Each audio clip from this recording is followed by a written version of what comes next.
2019 T680 dies on the way to Haggai Truck Center.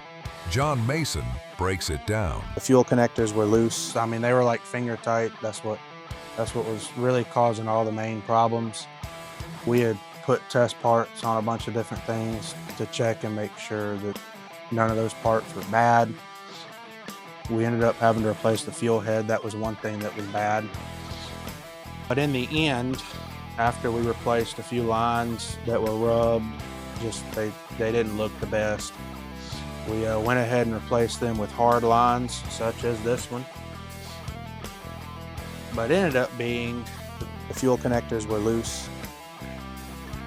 Like I said earlier, they weren't even finger tight. So we ended up torquing them, and that fixed the problem and got him back out to where he's good to go.